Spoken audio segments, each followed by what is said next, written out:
để tiêu lầu luôn cơ.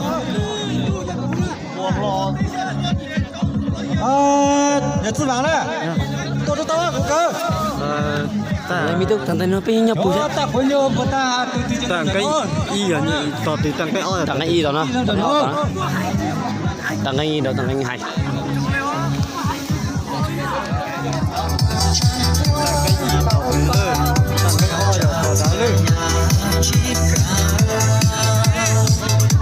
Ô thế, qua mà nông mắt tại sao nhiều Các bạn đúng nè. Sao? Rồi chua. Chua mùa. Hai cái bạn cái xuống này. Nhà cô luôn là nó hả mẹ? Cái chồng muốn dành. Dạ. Đúng nha. Mỗi nhà mua cái kiểu như thành thô hai bên là đặt tụ một tụ hai.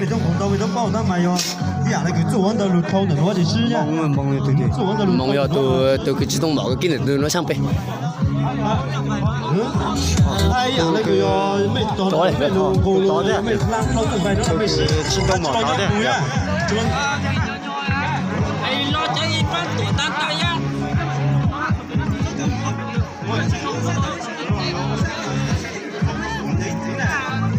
Mọi người làm một cái giờ thấy tông tốt.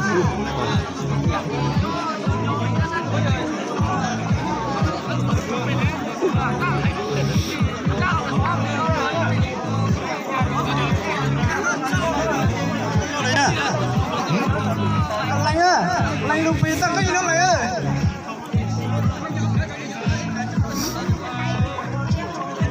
Lạnh nè. Lạnh cái lò sắp đi với tụi này.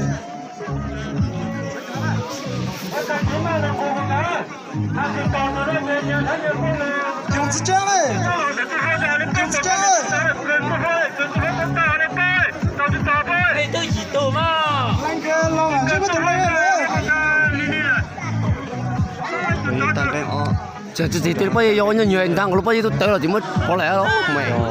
Cái lô tô khó rồi là. Vậy chứ tôi bắt đầu à.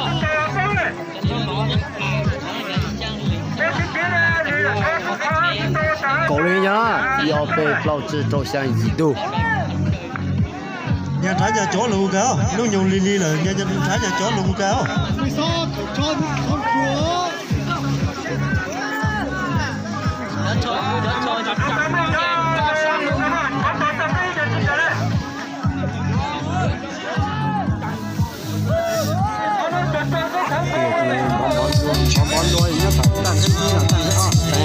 Y chủ thôn, chủ bản. Tao nó nè, mày to rồi nó nè, lo tao nó nè. Đúng không?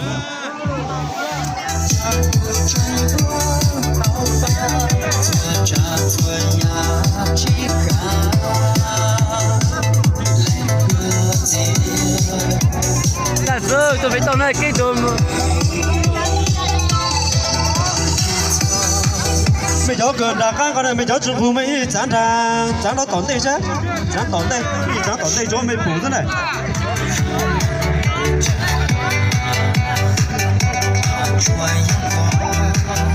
Có bảo tôi này tăng à. Con này có tôi chứ? Lo luôn.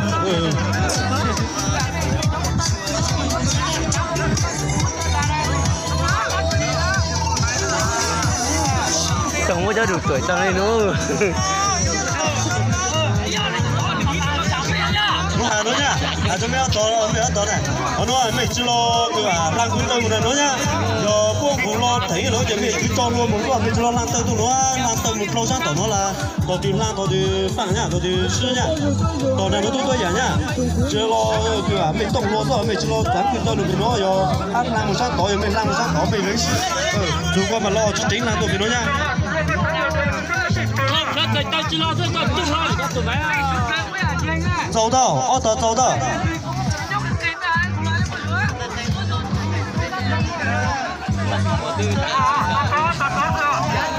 Tăng này ơi, chạy đi chưa? Đi trốn tụi luôn đó chứ, đi trốn luôn.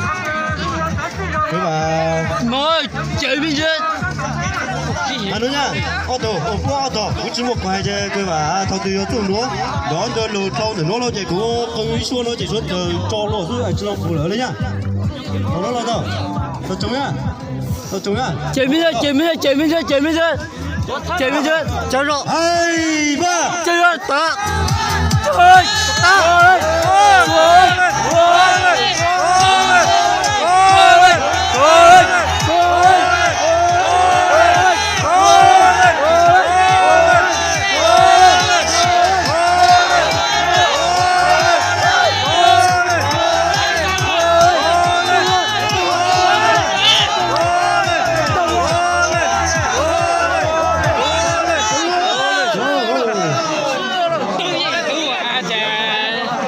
không còn là tinh